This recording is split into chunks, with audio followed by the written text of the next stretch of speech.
Like, sorry, I'm just gonna try to, or I'll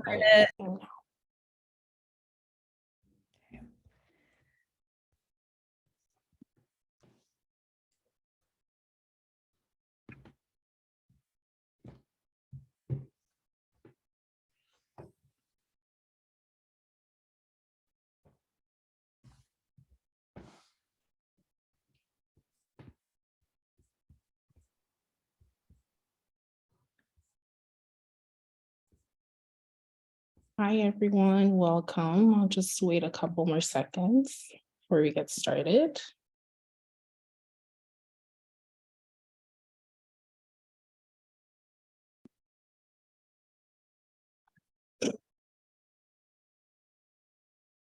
Okay. Okay, I think we'll get started.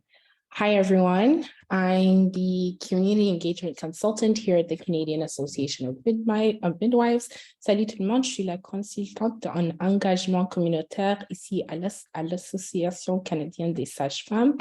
I join you today from the unceded traditional territory of the Kanien'kehá:ka Nation, part of the Haudenosaunee Confederacy. We recognize that the Kanien'kehá:ka Nation as the custodians of the lands and water of Tiohtià:ke, or Montreal, which has long been a gathering place for diverse First Nations, including the Algonquin, Anishinaabe, Atikamekw, and Huron-Wendat. We recognize the historical and continued violence of settler colonialism, and we are committed to learning and working towards reconciliation through collaborative, bilateral, and reciprocally beneficial relations with Indigenous people and communities. Je vous rejoins aujourd'hui sur le territoire traditionnel et non cédé de la nation Kanien'kehá:ka, membre de la Confédération Haudenosaunee. Nous reconnaissons Kanien'kehá:ka comme gardien des terres et des eaux de Tiohtià:ke, Montréal, longtemps un lieu de rassemblement pour diverses Premières Nations, notamment les Algonquins, Anishinaabe, les Atikamekw et les Huron-Wendat. Nous reconnaissons la violence colonisation. Nous nous engageons à apprendre la réconciliation par les relations bilatérales respectueuses et collaboratives avec les communautés autochtones. Je suis ravie de vous présenter aujourd'hui nos intervenants. I'm really pleased to present our speakers today. Dr. Kirsty Bourret and Cristina Mattison are co-founders of Empire Research, a center for research and policy in sexual and reproductive health and rights. Combined, they have over 4 decades of experience in midwifery practice, education, research, and policy. As knowledge leads for CAM and this project, they bring clinical training in midwifery as well as multidisciplinary graduate education in bioethics, global health, northern and rural health, and health policy and systems, which includes advanced training in political science, health economics, and social organization, while building strong health research methods in quantitative, qualitative, and mixed methods. Les docteurs Kirsty Bourret et Cristina Mattison sont les cofondatrices d'Empire Research, en centre de recherche de la politique sur la santé et les droits sexuels et reproductifs.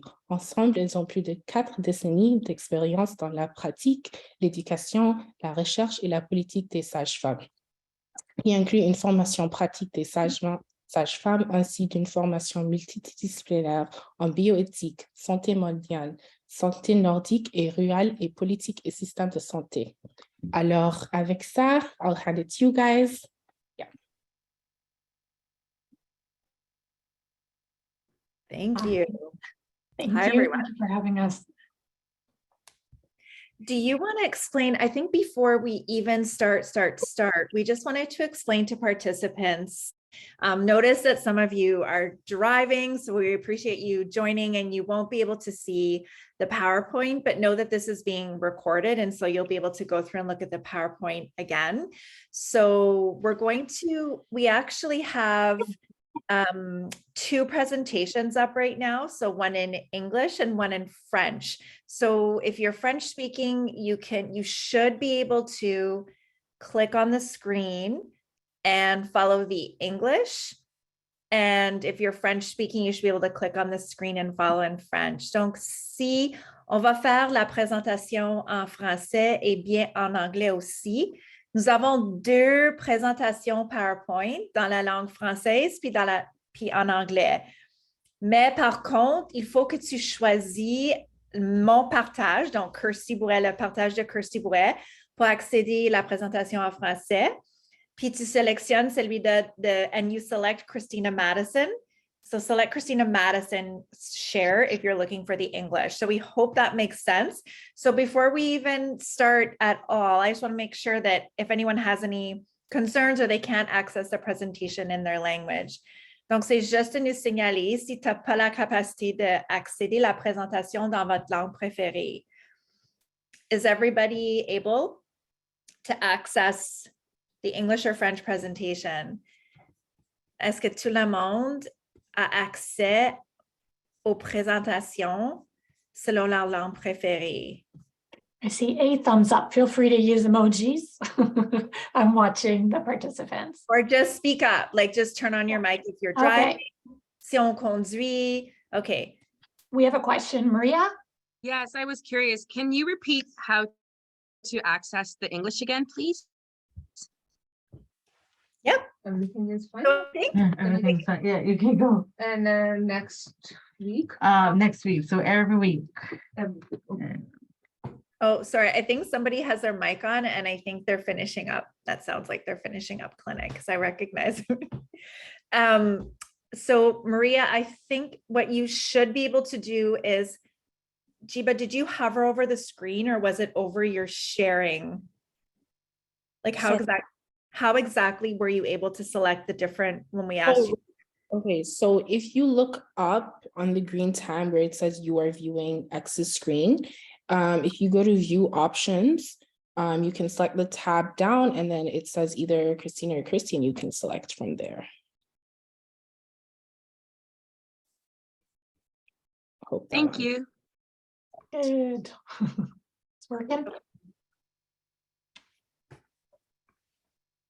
Okay, on y commence.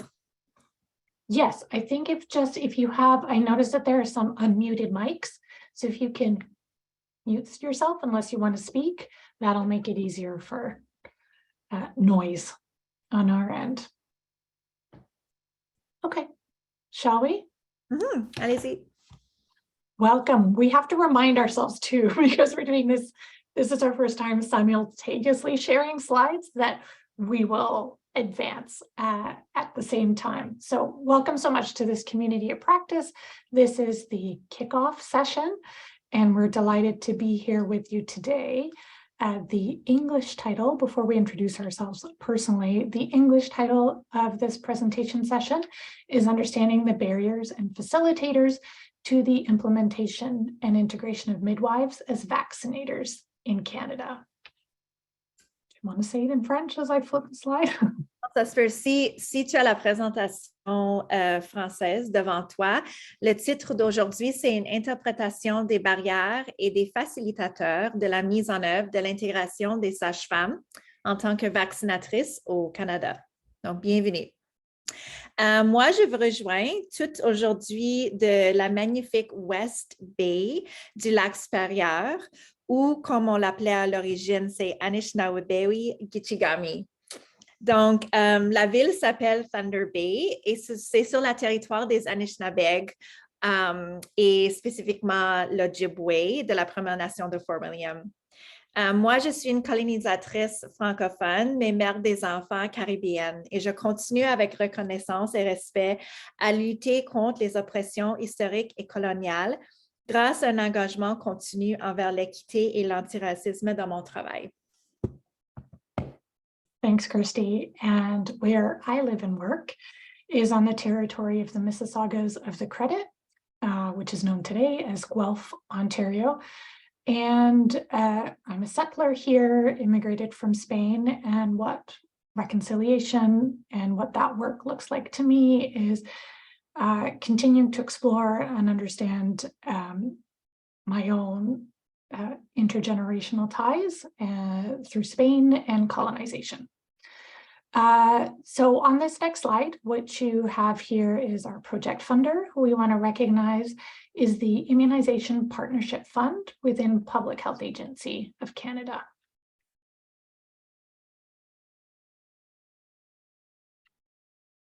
Are you speaking?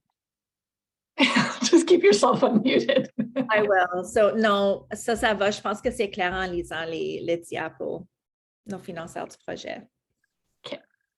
And like I said, we're the knowledge leads, and now we're going to get right into the good stuff and tell you what we've done to date on this project and why we're all here together. Do you want to mention perhaps too that we have like a very open, like our hope today is to be able to have Yes. a great discussion, but also like if there's something at one point you want clarified, hop on the microphone, put your hand up. We want like a really interactive presentation. So don't feel like you can choose to wait or you can interrupt.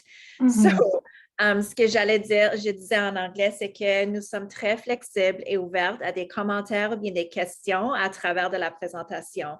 Donc, si jamais tu as un commentaire ou question, n'hésite pas de juste ouvrir le microphone pour parler ou bien lever la main.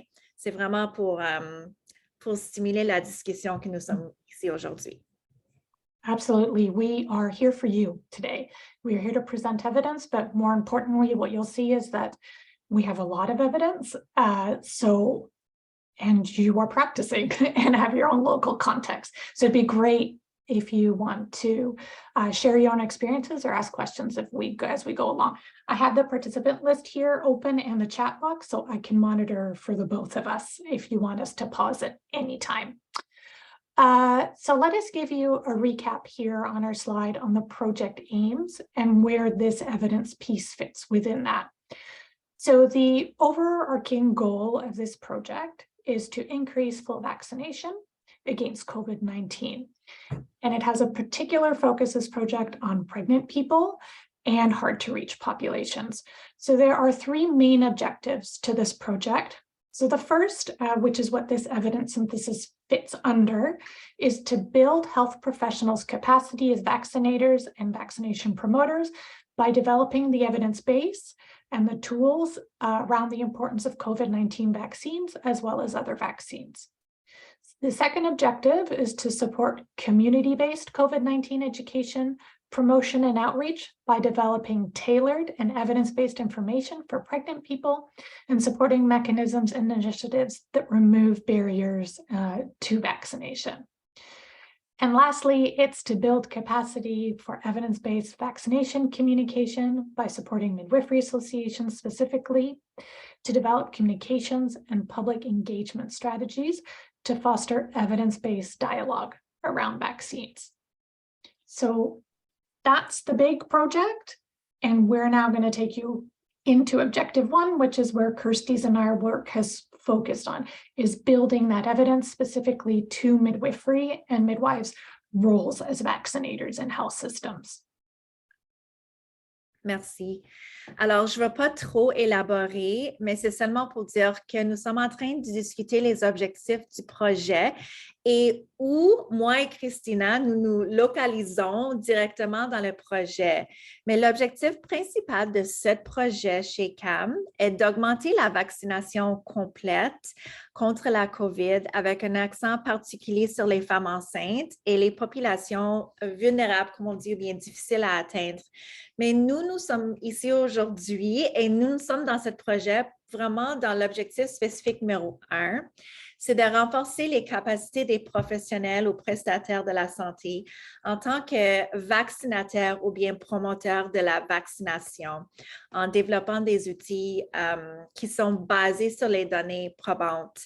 Si on peut vraiment aller un peu plus loin, moi je dirais qu'aujourd'hui surtout, on va discuter le rôle des sages-femmes durant la COVID et dans la vaccination de COVID. Donc, ce n'est pas nécessairement les données qui parlent tout à fait sur les raisons d'être vaccinateur ou non. C'est vraiment sur le rôle de la sage-femme durant la COVID qu'on va se concentrer aujourd'hui. Deuxième objectif, c'est de soutenir l'éducation et la sensibilisation Et troisièmement, c'est renforcer la capacité des associations sages-femmes dans la communication, surtout alentour de la vaccination, quels que soient les messages. C'est vraiment pour renforcer la capacité des associations sages-femmes. Donc, voilà. OK, maintenant, on va parler un peu du podcast. Alors, dans un des objectifs, nous allons créer des émissions de podcast, pas seulement sur la vaccination en gros, mais cette première émission, ce serait sur la vaccination. Donc, je pense que l'entente aujourd'hui, c'était aussi de vous signaler, si ça vous intéresse, de participer en tant que participante dans une entrevue pour le podcast selon votre expérience durant la COVID. C'est juste de nous dire, soit aujourd'hui de nous écrire, ou bien je pense que vous avez la contact de JIBA et c'est aussi d'écrire des contacts de JIBA. We have our colleagues here at CAM who are on the line right now, and this is a plug for, pun intended, a plug for a podcast, which is also part of the deliverables in terms of the communications of this line of work for the Public Health Agency of Canada. So if you're willing, if you have interest to share your own experiences with vaccinations and be part of this piece, really encourage you to reach out to us or to JIBA, and we can connect you with the folks at CAM. Okay, now we're moving on to this objective number 1 in the evidence synthesis. So like we mentioned, our work has been, since September, we've been engaged in understanding and really unpacking what are the barriers and facilitators to midwives as vaccinators in health systems in Canada. And I will say, while this project is very much anchored in COVID-19, Kirsty and I took a much broader focus because COVID-19 is just one example of how midwives can act as vaccinators and immunizations, but we wanted to understand the systems as a whole. So we want to show you here the sources of evidence that we used, because we don't just count on one piece of evidence in informing our findings. So we looked to the peer-reviewed research evidence, so did formal bibliographic database searches. Then we also at the same time spoke to as many health systems voices across Canada, doing interviews, informal key informant interviews. And we also did a jurisdictional scan. We don't love that word, but we went and found anything that we could that was publicly available. So we'll show that on the next slide. And maybe Kirsty, you want to flip to French when you explain it a little better, and then I can flip back to English. Yeah. Merci. Alors, Cristina était vraiment en train d'expliquer cet objectif d'une synthèse des données probantes. Donc, ça, c'était vraiment de faire une étude ou bien une collecte de plusieurs sources de données pour comprendre les barrières et les facilitateurs concernant la mise en œuvre de l'intégration des sages-femmes en tant que vaccinatrices. Donc, comme Cristina a dit, on voulait se concentrer sur COVID dans un sens, mais on voulait aussi comprendre le rôle en gros des sages-femmes et leur rôle dans l'immunisation en général à travers des systèmes de santé, parce que c'est ça qui va nous aider à comprendre un peu comment pérenniser ce rôle ou bien comment le mieux intégrer au cas où aussi d'une autre pandémie aussi. Alors, on voulait vraiment en gros comprendre le rôle. Donc, je vais juste aller à la deuxième dia sur ce point-là. Donc, les 3 différentes sources de données étaient une synthèse des études. Donc, à la fin, les études qui étaient pertinentes à notre sujet, on a trouvé 23 articles qui étaient évalués par des pairs. Nous avons parlé avec 39 participants. C'était à travers le pays qu'on connaît maintenant, Canada, et c'était plus ou moins avec les sages-femmes qui travaillaient dans ce contexte, mais aussi dans leur rôle au sein des associations, au sein de la réglementation, etc. Donc, c'était plusieurs. Ce n'était pas tout sages-femmes, mais c'était, moi, je dirais la forte majorité des gens qu'on a parlé, c'était des sages-femmes. On a vraiment fait un effort pour chercher aussi des voix indigènes et racialisées dans nos données. Et aussi, on a cherché beaucoup sur les différents sites web des organisations, des ministères, des conseils de santé indigènes, toute l'information qui est vraiment ouverte à la public, qui peut nous informer sur le rôle des sages-femmes à travers du pays. Donc, je vois qu'on a une question. I see we have a question. Oh, Andrea, thank you. Interesting. So, je vais passer ça maintenant à Cristina pour qu'elle puisse expliquer ça en anglais. Yes, so recap, these are our sources of evidence. So that came to 23 peer-reviewed publications that were relevant to our topic. It also meant that quite a bit of times they were international. It's quite hard to find local evidence, but where we could, we prioritize local evidence, which is why numbers 2 and 3 matter so much.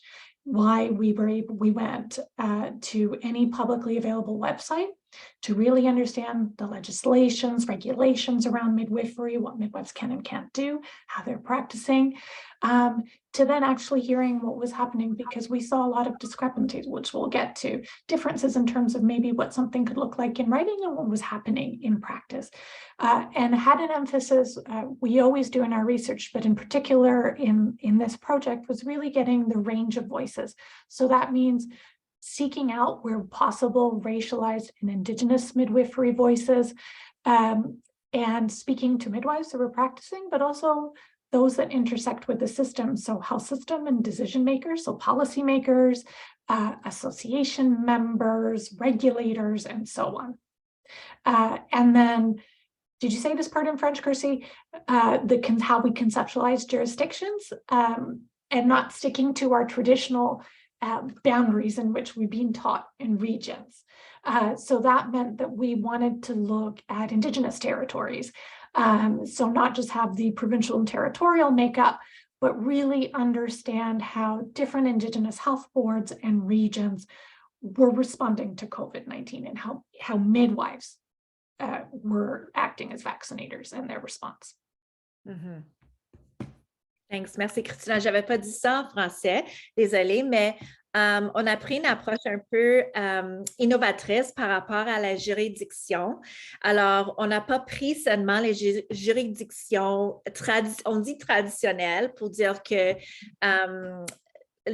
par province ou territoire au Canada, mais on a vraiment fait un effort pour chercher les systèmes et les communautés indigènes qui ont parfois une façon très unique ou bien indépendante ou autonome avec leur gouvernance, non seulement de la santé dans leur communauté, mais dans les services sages-femmes.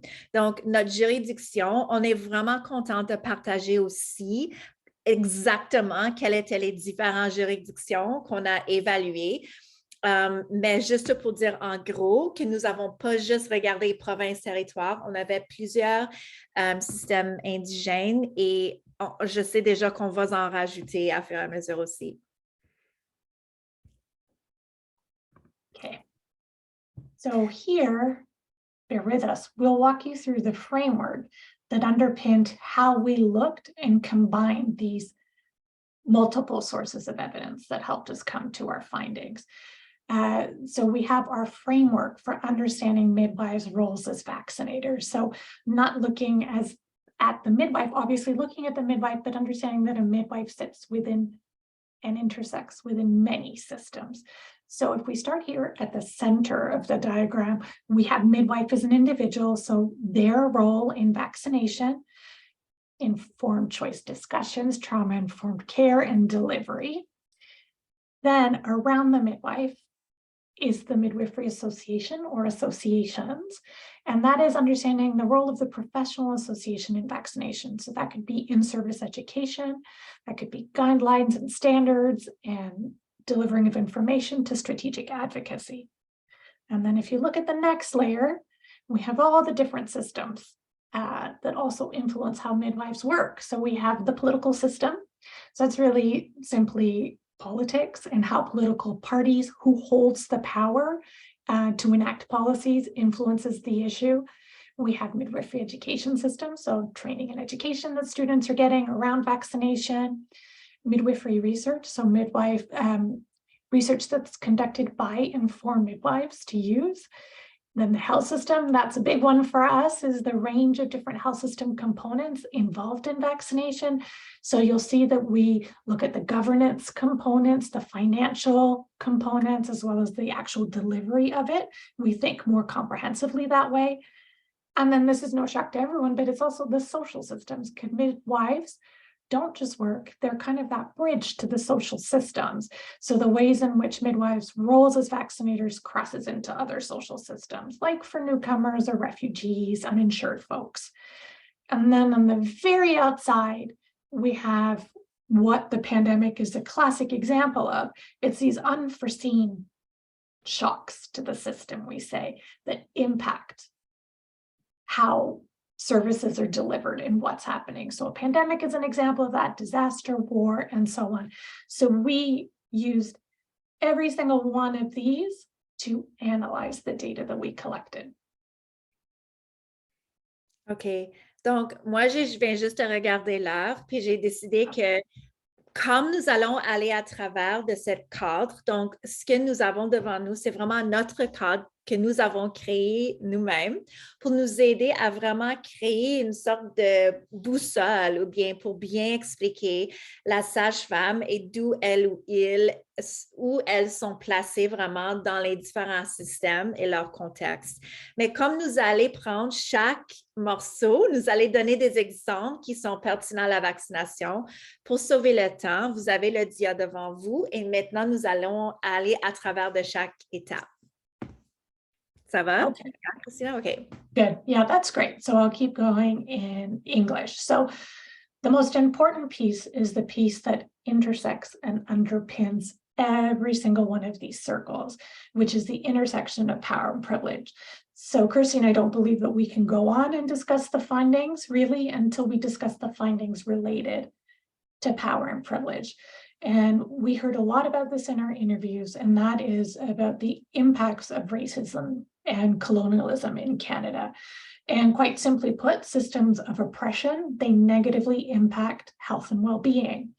And so in Canada, we have historical and current experiences of systemic racism, medical experimentation, mistreatment in healthcare that has led to mistrust of health professionals and the health system more broadly. And we see it in real time when it comes to COVID-19 vaccinations. We had a lot of research as well to show that Indigenous people in Canada were disproportionately at risk of adverse outcomes, health outcomes from COVID-19. And then we have examples from our interviews where the impacts of colonialism and racism were observed in the lived experiences of Indigenous and Inuit midwives. I don't know if you want to give some of those examples, Kirsty, maybe in French, we'll flip.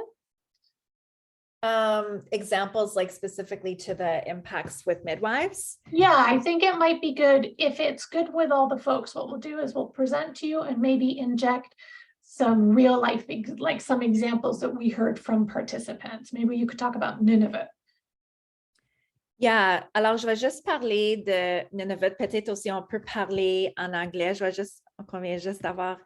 Alors, alors, comme on a parlé auparavant, les systèmes de choc, bien les forces externes ont vraiment impacté toutes les communautés, mais en particulier les communautés qui étaient déjà fragiles selon leur capacité de fournir des soins ou des services sages-femmes inuits ou bien indigènes. Mais ça, c'est surtout très pertinent et très urgent dans le territoire de Nunavut, surtout dans les régions de Kivalliq.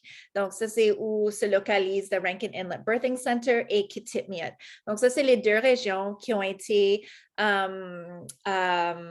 les services de sages-femmes ont été intégrés et les services inuits des sages-femmes locales. Ces sages-femmes-là sont en train depuis longtemps à être victimes de le racisme et le colonialisme dans leur travail et en fait étaient repoussées de la système. D'où maintenant, ce sont les colonisatrices sages-femmes qui sont en train de servir une population inuite et même les services reproductifs sont presque complètement disparus dans cette communauté. Donc, pour nous, ces types de données ont ressorti comme impactant aussi les femmes enceintes durant ce temps parce qu'ils n'ont pas accès, parce que souvent aussi, les sages-femmes, surtout les sages-femmes qui sont inuites, indigènes, ont une relation très particulière avec leur communauté. Et ils ont eu cette manque de contact, cette manque de service, cette manque de soutien aussi. Alors ça, on a aussi... alors, ça, c'était, alors, je vais arrêter là parce que le temps, mais ça, c'était vraiment un exemple très intéressant sur cela. Je ne sais pas si tu veux donner Do you l'exemple. want to say it in English real quick? Yeah, I did want to say, okay, I was just reading the comment, Cristina. I don't know if you saw it, but so yeah, what I was just saying is what we noticed is like with these external forces is that already midwives, and we'll discuss this, is in a precarious position in Canada, but even more so in particular communities, especially in Inuit communities in Nunavut, in the regions of Kivalliq and Kitikmeot, where midwifery services have been integrated, but they're no longer Inuit midwives providing services right now due to the impacts of racism and colonialism. So it's sort of like that, in addition to having to deal with with pregnant people having to deal with COVID and gathering information, they're no longer able to access that type of really important information during their pregnancy that they could access in their language in a culturally safe manner. And so that's had a huge, huge impact on communities, and particularly midwives who are not able to practice due to the extremely toxic and racist and colonial environments. So that's a very urgent, salient piece. And I should do a plug-in that NACM, National Aboriginal Council, has been circulating a petition actually by those Inuit midwives, so that this can go to their member of parliament, can bring it to the House to discuss this very important issue. I just had to put that plug in. So go and sign that petition. We should drop it in actually into the chat. Yeah, I don't know, Annie, you're here. Would you be able to maybe drop it in? Are you still here? Okay. All right. So I'm going to flip to the next slide. All right, let's take it right to the center, to the individual level, to midwife, the midwife as an individual. So what we heard and what we saw in the data were that midwives expressed the importance of understanding the legacies of colonialism and racism with respect particularly to their Indigenous clients. So there was a deep need and want to understand and do those pieces around informed choice, trauma-informed care. The example here that came forward quite a bit in the data was the impacts, understanding the impacts of forced sterilization. So this leads to the next point, is that it's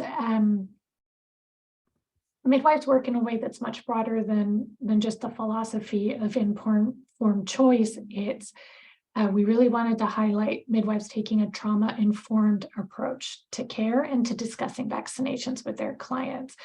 And when you take that time as a midwife to build that relationship with your client, to have that trauma-informed care lens,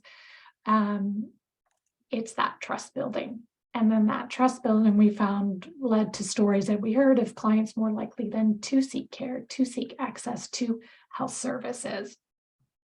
We also heard a lot of stories that midwives were that first point of contact for COVID-19, especially when isolation and restrictions were so strong, that midwives were wearing, as we say, many, many hats in the sense, and doing many functions and roles because they were the only health provider really for that pregnant person or that postpartum client, right? So doing a lot of counseling and support around mental health. And then we heard also that midwives reported feeling a lack of structure and supports to providing COVID-19 vaccinations.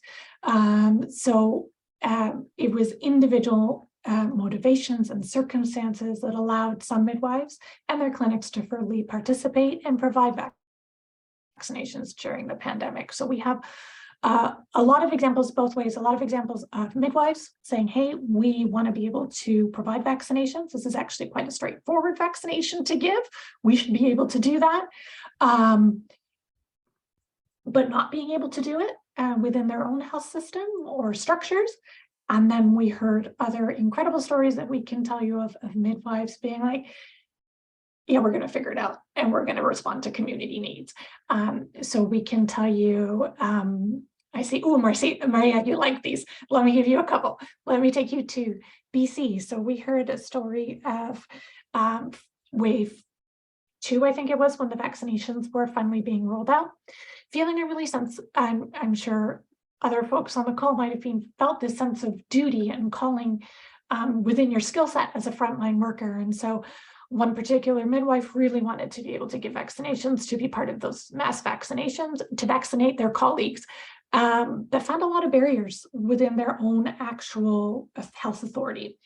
But because that midwife held privileges at 2 different authorities, just because of where they were, 2 different hospitals, which then bordered into another health authority, there were no barriers. So when the midwife was like, I'd like to participate, the other health authority was like, yeah, of course, come on in.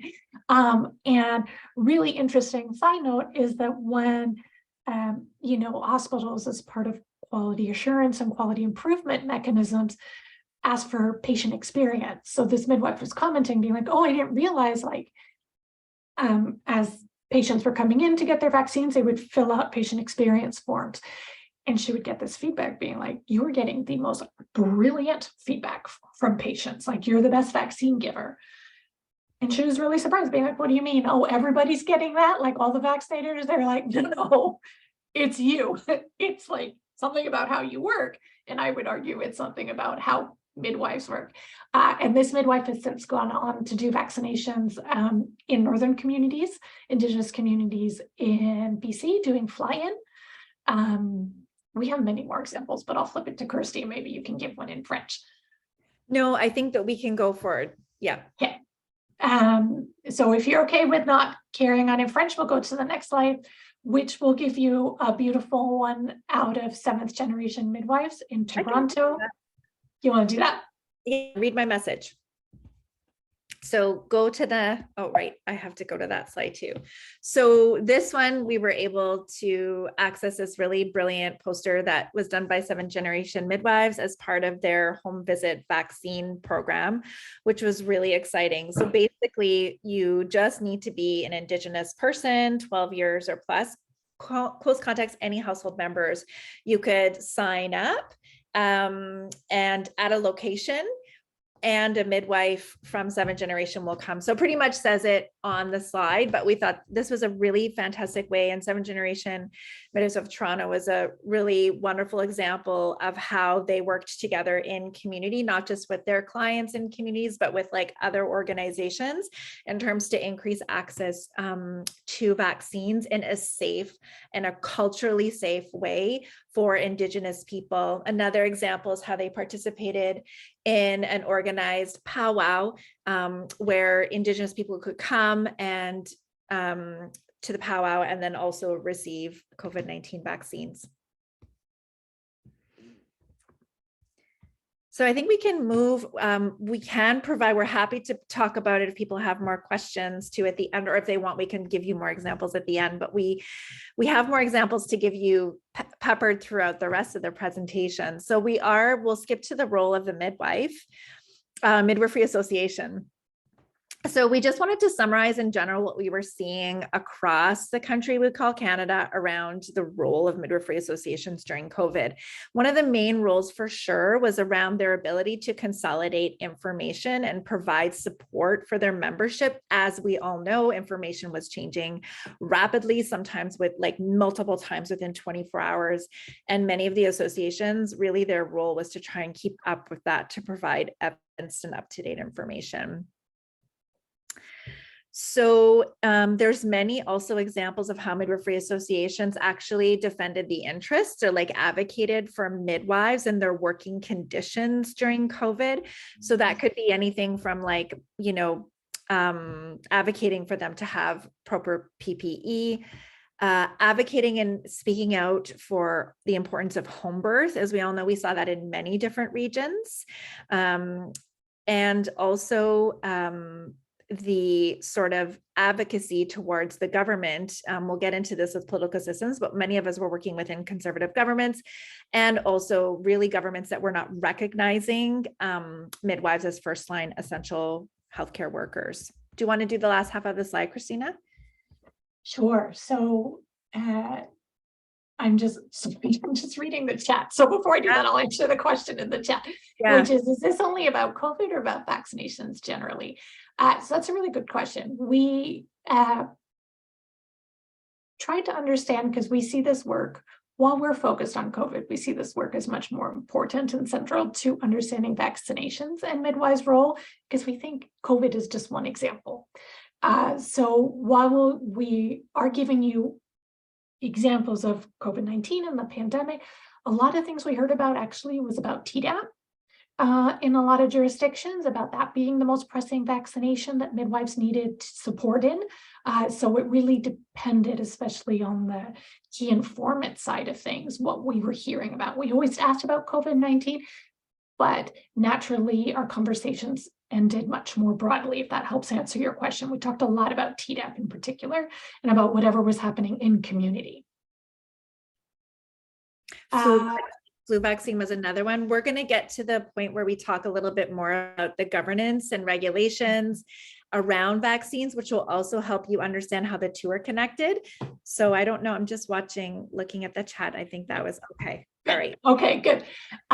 So for the last three bullets, where we found difficulties or tensions on the midwifery association side of things were where in areas, jurisdictions where midwives are not obligated to be a member of the association. That's where we saw that there were limitations, really, which what we saw as limitations to the association in their advocacy and their strategic advocacy, because they wouldn't necessarily have the full picture because they're not representing the entire membership. So they were limited in the scope of what they could do and their efforts. Another point we wanted to bring up that came up in a few jurisdictions was vaccine hesitancy within the midwifery profession. And so that being a challenge, so you're not, it's not only how, midwives delivering vaccines, but hesitancy for the profession itself in the delivery of vaccines. And as I'm sure, depending on where you're joining us from, that there were quite a bit of tensions to navigate between that and work arrangements.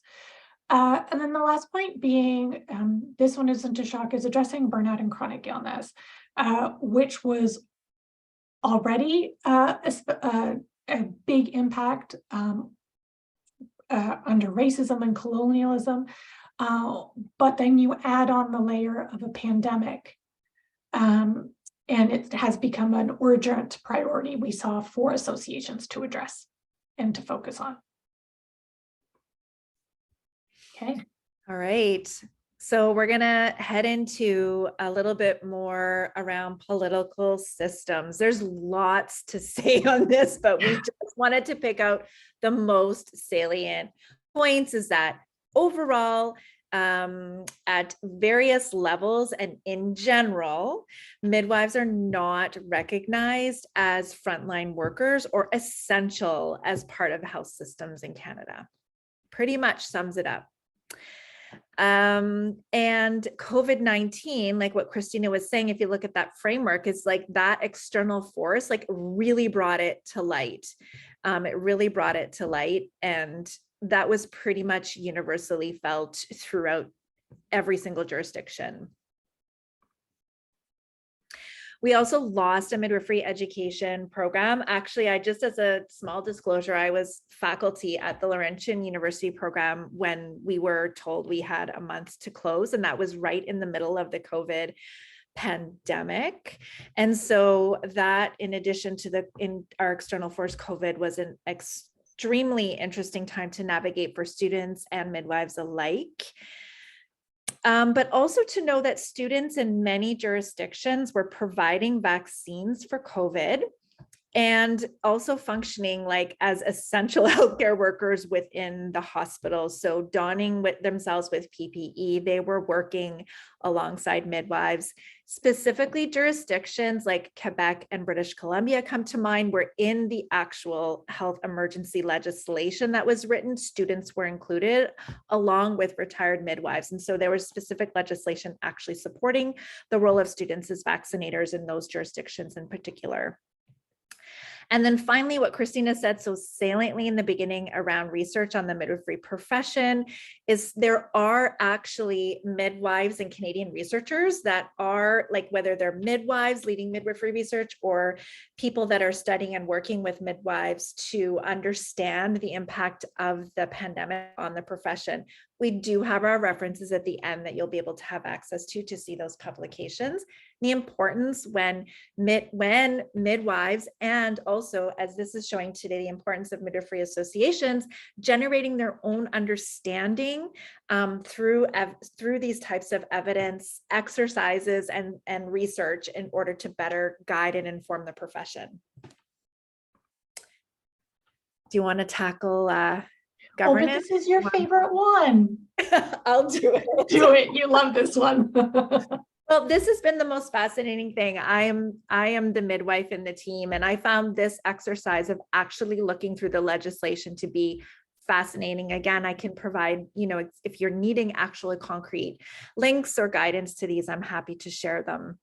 So when you're looking at traditional jurisdictions, meaning provinces and territories, there was always legislation to support the administration of vaccines by midwives, and by proxy, that means COVID.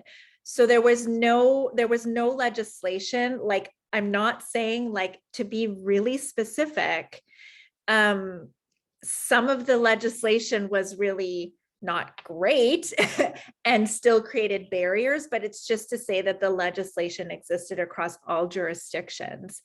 In many different forms. Sometimes it was in specific standards of care of that jurisdiction. Sometimes it was a provincial emergency order, and then sometimes it was like a delegative order, but it all existed everywhere. The main barrier was that many people didn't understand or know how to apply it. And that doesn't just mean midwives, but it means different health authorities, like depending on how that different region was made up, really didn't know that they were there or understand them. So there's a huge disconnect between what federal governments are saying, what provincial or territorial legislations are saying, etc. The only kind of cohesiveness that we even saw was actually within Indigenous communities. What's especially what we're seeing in Ontario is, at least we have more examples in Ontario, and that's also where I am located, is that in Indigenous communities, they are governing their own midwifery practice. And so in those circumstances where there's Indigenous autonomous governance of midwifery, they're much more able to respond to the needs of the community. And if the needs of the community is that to vaccine for COVID, then that's what's happening. So there's much more connect in those forms of governance than in the traditional ways that we're looking at governance. There's a lot of disconnect. And then also to understand that as midwifery has evolved across the country we call Canada, legislation for midwives has become much more flexible and open and generalized, which actually allowed midwives to get into the door much easier to provide vaccines versus, the first province to be legislated in Ontario, who is actually having the hardest problem because their legislation is so restrictive. So that's like the take-home messages around governance. I'll let you talk about finances and services. I was just going to add, we have really nice stories from Cree territory, in addition to what you were sharing. Yes. In Ontario, being able to be really responsive to elders, and respond to COVID in a way that was appropriate within the community, which led to, out of a respect for elders, really high vaccination rates and really strong borders to protect the community as well. I think you meant, sorry, Cristina, in Northern Quebec, Cree territory. That's what I meant. Mm-hmm. Oh, did I not say that? I meant Northern Quebec. My apologies.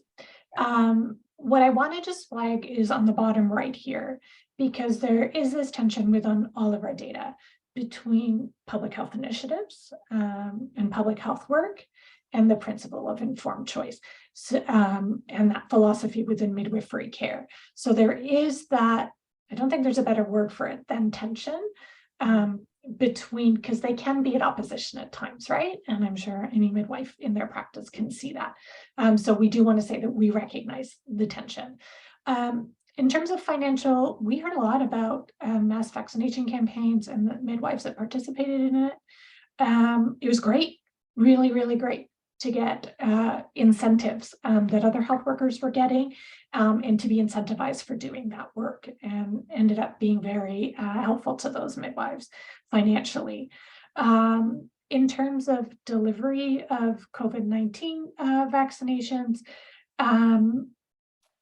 we heard, it was interesting. So in areas where there are strong public health programs, midwives, you know, we talked to midwives and would say, how's it going with COVID-19 vaccination? Then they'd say, great, it's seamless, or like, I don't need to give it.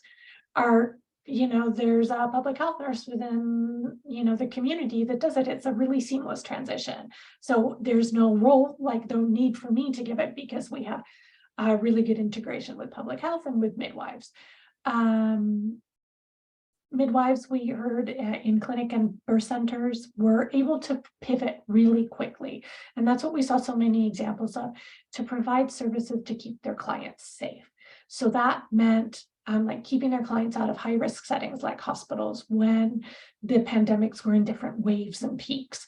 So that meant being able to do more blood work and diagnostic services, and different pieces, but in a client's home or in a clinic or birth center setting, and being able to mobilize in that way.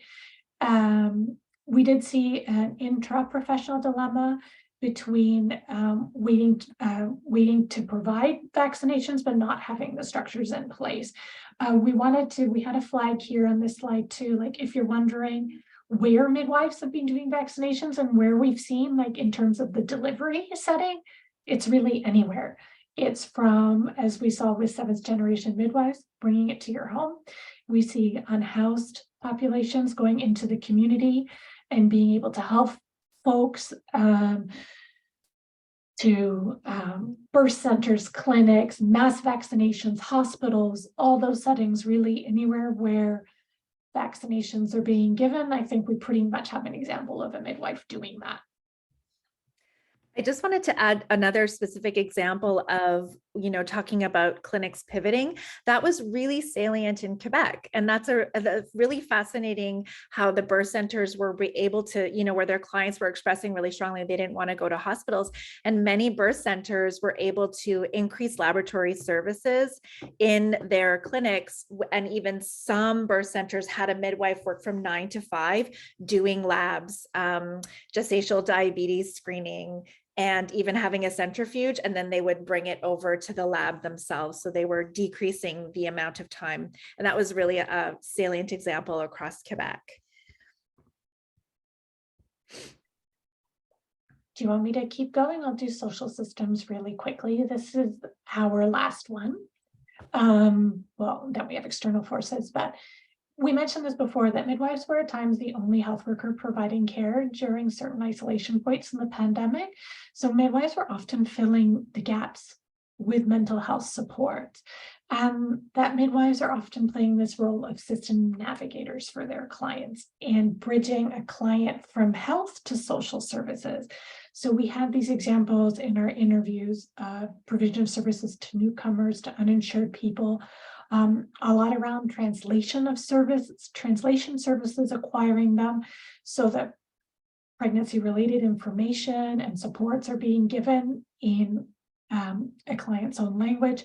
And the last one being housing support. So we have another incredible example in Toronto where it was the first COVID positive pregnant birth, COVID positive birth experience, and this person was unhoused. So it was the midwife liaising with and getting incredible supports through the hospital system but then liaising with the city of Toronto and social supports, so that this is when there were these quarantine periods and these isolation periods, so that there was housing supports for the birthing person and the child for those 3 weeks long that were required, and this incredible mobilization that happened across all these systems. Last but not least, external forces. Yeah, we've talked about the biggest external force today. So we've tried to weave in a little bit about the life of a midwife in general as vaccinators and how that crosses with COVID. But the biggest external force, but we wanted to bring up that amongst all of that, we were bombarded with really important events, and sometimes very traumatizing for people who having lived experience with those. So that was the discovery of the unmarked graves of Indigenous children, Black Lives Matter, the amount of anti-Asian racism, and this geopolitical instability. It even is hard for me to sum it all up into one, but it's also to just acknowledge that when we're gathering our data and we're putting the lens on it, we're understanding that all these external forces are at play. And so it's not just talking about a COVID pandemic, it's kind of talking about the storm of all of them together. And I guess just to wrap up, not to wrap up on this note, maybe we should put external forces at the beginning, Cristina, and like not at the end, because it's usually like the least inspiring. No, I have a way to say it. Yeah. Can I say it? I think it's just what we hope our takeaway is that we don't limit ourselves to COVID-19. So while midwives can play a vital role and do in pandemic responses, COVID-19 is just one example. And so we want to understand midwives' roles in their response, because they are, in our view, an essential health workforce. So we don't want to limit our findings and recommendations to COVID-19, but rather say, how can we take these learnings and apply it for future external forces? Because there unfortunately will be them. So how do we support the workforce and support midwives? And have this data to substantiate it too. So thinking bigger. So that's what we've got for you. Thank you very much for your time. If you would like to flip your cameras on, we're happy to answer questions. But thank you for listening.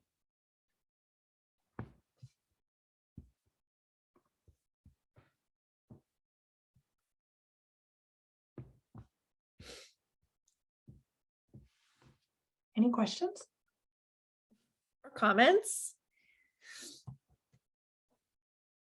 I just wanted to say thank you. I mean, I have had a wonderful history working with midwives in Ontario, and it was just so nice to see the information that you had prepared and obviously worked really hard to receive.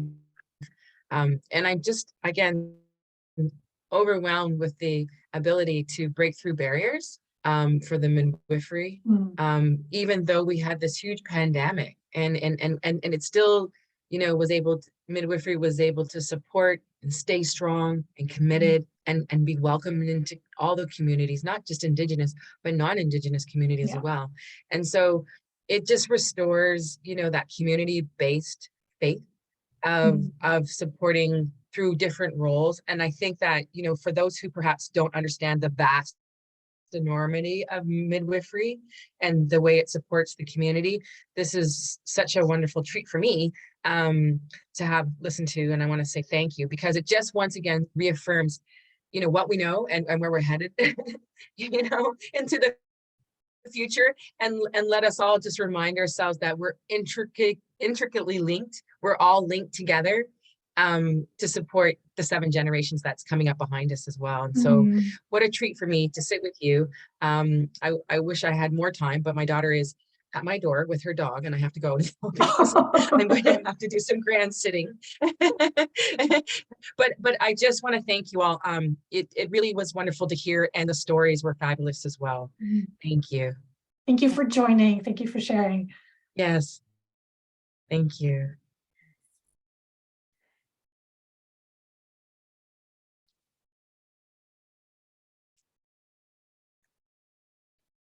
Yeah, I was just going to add, like, we have so many stories, and so we had to pick a few, right? But even we tried to get a lot around certain religious communities where vaccinations are part of practice.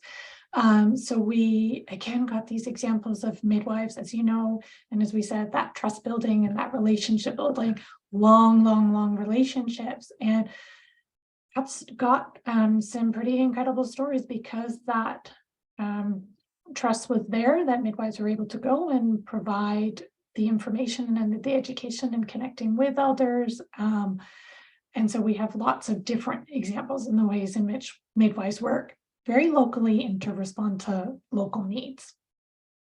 Je vais juste dire la même chose en français pour dire que c'était pas seulement l'acte de la vaccination avec les sages-femmes, mais c'était vraiment la relation, soit avec leurs clientes ou bien avec leur communauté. C'était leur capacité de vraiment proviser ou bien prodiguer cette service dans une façon saine et sauf pour la personne, pour que la personne puisse prendre leur décision, leur propre décision, oui ou non. C'était dans les communautés où bien c'était pas traditionnellement, les vaccins n'étaient pas acceptés, par exemple. Des exemples aussi de les sages-femmes qui parlaient aux leaders religieux dans les communautés pour donner la bonne information, etc. Donc, c'était vraiment, c'était pas seulement l'acte de vaccination, c'était toute la philosophie de la pratique sage-femme ensemble avec la vaccination. OK. Awesome. Thank you guys so much. I just want to take this time to thank you both for sharing all of the research that you've done. You're doing great work, and thank you so much for presenting to the group today. I will hang back in case anyone has any questions, but thank you all for joining today's session. And yeah, have a good one, everyone.